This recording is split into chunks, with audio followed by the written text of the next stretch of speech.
Hello everyone, this is Vicky and welcome to Learn Computer Skill with Vicky. Today we are going to discussing about primary memory. Primary memory क्या होता है आज उसके बारे में हम डिटेल जानेंगे। चलिए जानते हैं। चलिए जानते हैं टाइप्स ऑफ प्राइमरी मेमोरी के बारे में। बेसिकली प्राइमरी मेमोरी रैम और रोम को कहा जाता है। अगर हम लोग रैम को अगर कैटेगराइज करें तो हम देख पाएंगे एक होता है हम लोग का एस रैम जो कि स्टैटिक रैम कहा जाता है और एक होता है हम लोग का डी रैम जो कि डायनामिक रैम कहा जाता है।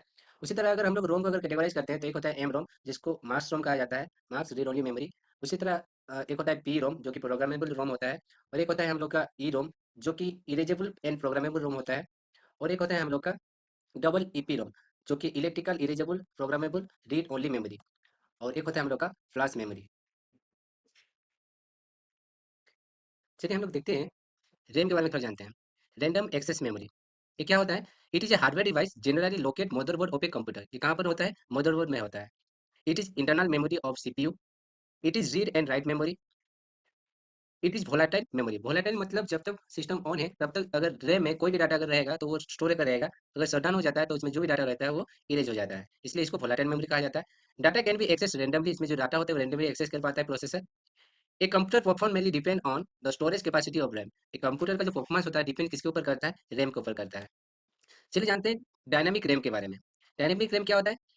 Memory does not return its content, it must continuously refresh to maintain the data. उस डाटा को मेंटेन करने के लिए हमेशा रिफ्रेश करना पड़ता है इसमें।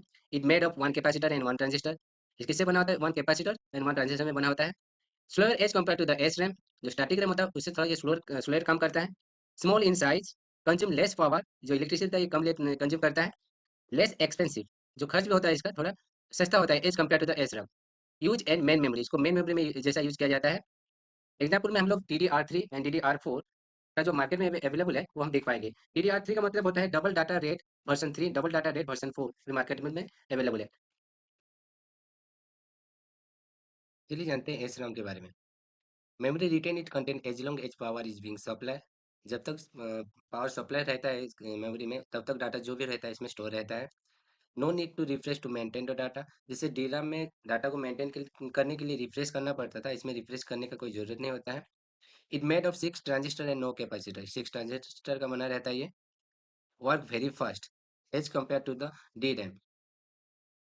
Large in size on same space. High power consume, electricity जो कंज्यूम करता है वो हाई रहता है as compare to the DRAM। Expensive, इसका कॉस्ट भी DRAM की तुलना में ज़्यादा रहता है। It's use as a cache memory, मतलब होता है क्या कि कभी भी यूजर अगर बार बार कोई डाटा को सर्च करता है तो उसको चाहिए तो उसका एक कॉपी कहाँ पर कैच मेमोरी स्टोर हो जाती है, जिसके चलते क्या होता है ना, यूजर को कभी भी वो डाटा तुरंत चाहिए तो ऐसा हम उसको प्रोवाइड कर सकता है। चलिए जानते हैं रोम के बारे में।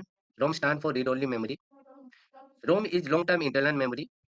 रोम is non volatile memory that retain data without the flow of electricity.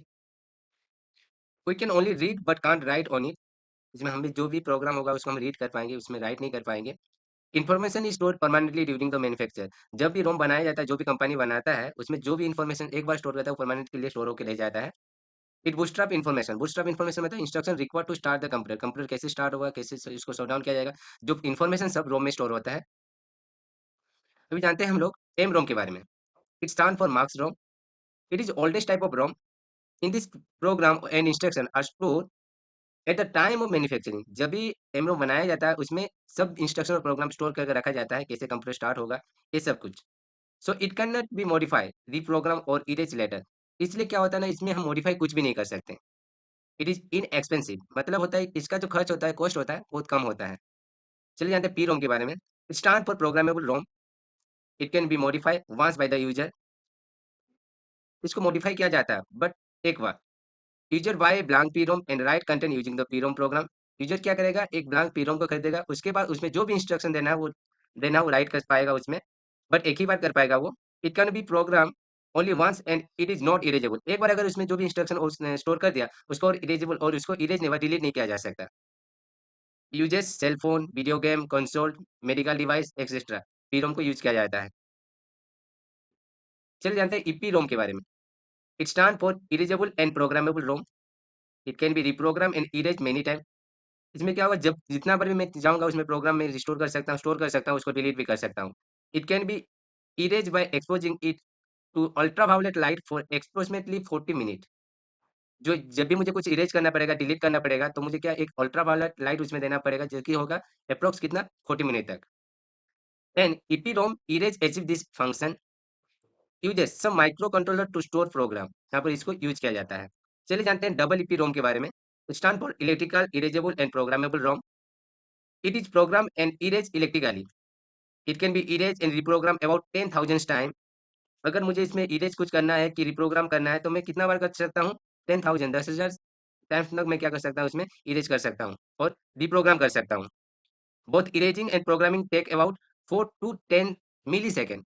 मुझे जो भी इरेज करना है या प्रोग्रामिंग स्टोर करना है तो मुझे टाइम कितना लगेगा? 4 से 10 मिली सेकेंड लगता है इसमें।